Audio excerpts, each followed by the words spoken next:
దేవుని బిడ్డలారు చాలామంది సాక్ష్యాలకు పిలుస్తారు. అన్న మా ఊరు రావాలి, సాక్ష్యం చెప్పాలి.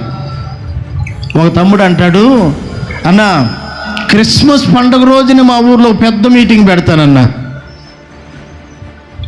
మా ఊరు రావాలి, నువ్వు సాక్ష్యం చెప్పాలన్నాడు. నేను ఎక్కడ ఉన్నానంటే అప్పుడు పెద్ద నందిపాడు అనే ఊరు పక్కన,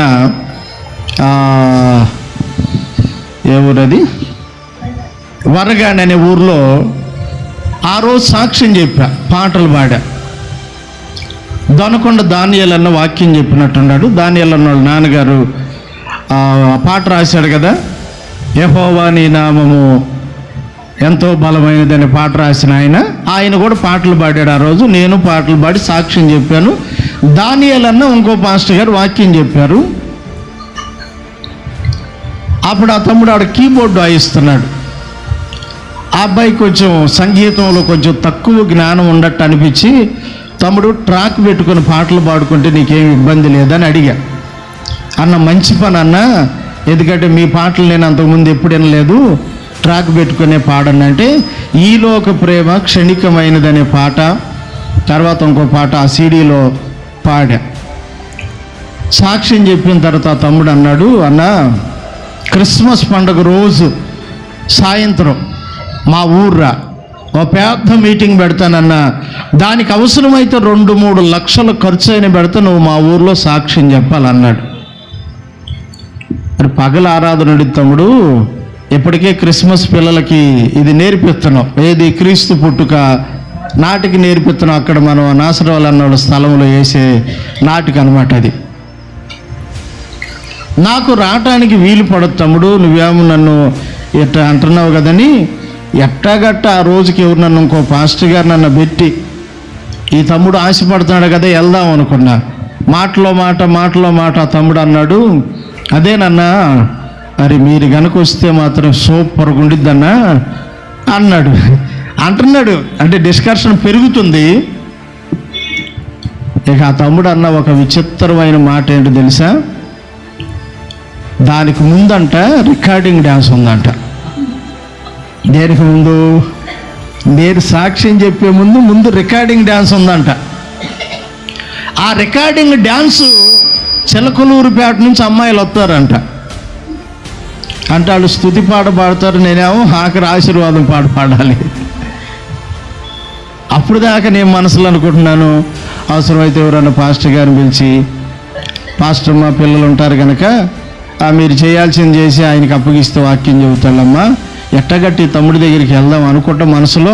తమ్ముడు నాకు వాక్యానికి టైం ఇచ్చేటప్పటికి ఎంత టైం పట్టిద్ది అన్న ప్రారంభం అయితే 6:30కే ప్రారంభిస్తామన్నా, ముందు రికార్డింగ్ డ్యాన్స్ అవ్వాలిగా అన్నాడు. అప్పుడు అర్థమైంది నాకు, ఓహో ఇప్పుడు నేను వెళ్ళి ఎవరిని మార్చాలి చెప్పమ్మా, ఎవరిని మార్చాల్సింది ఎవరిని?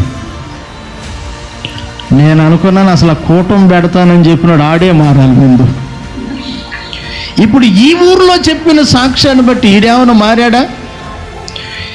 తాను మారకుండా మా ఊర్లో ఎంతోమంది ఉండారన్న వాళ్ళు మారాలన్నా అని అంటున్నాడు.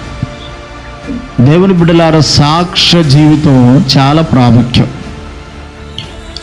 మీరు ఎబ్రీలకు రాసిన పత్రిక 11వ అధ్యాయం అంతా చదివితే 12వ అధ్యాయంలో ఏమన్నాడు పౌలు గారు, ఇంత గొప్ప సాక్ష్య సమూహము మేఘం వలె మనలను ఆవరించి ఉన్నందున.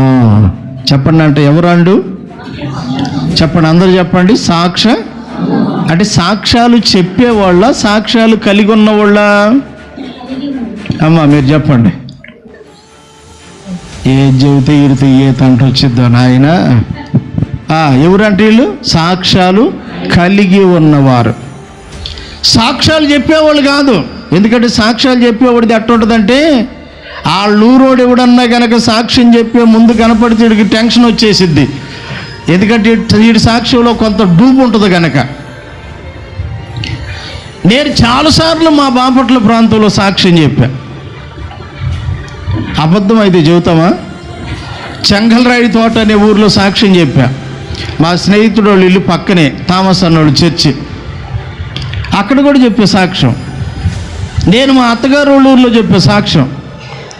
అసలు ఈ పాటల పుస్తకం ఇప్పటికి ఎన్ని ప్రాంతాలకు వెళ్ళింది. చెప్పండి, ఎన్ని ప్రాంతాలకు వెళ్ళి ఉంటుంది? నేను వెళ్ళని ప్రాంతాలకు కూడా ఈ పాటల పుస్తకం వెళ్ళిపోయింది. లేదా ఇందులో సాక్ష్యం? ప్రియులారా, నేను ఎందుకు ఈ మాట జ్ఞాపకం చేస్తున్నానంటే, అననీయ అనబడిన వ్యక్తిలో చెప్పండి 22వ అధ్యాయం 12వ వచనంలో 2 రకాల సాక్ష్యాలు. అంతటా ధర్మశాస్త్రం చొప్పున భక్తిపరుడు అని సాక్ష్యం ఉంది. అక్కడ ఉన్న యూదులందరి చేత అతడు మంచి పేరు పొందినవాడు. మంచి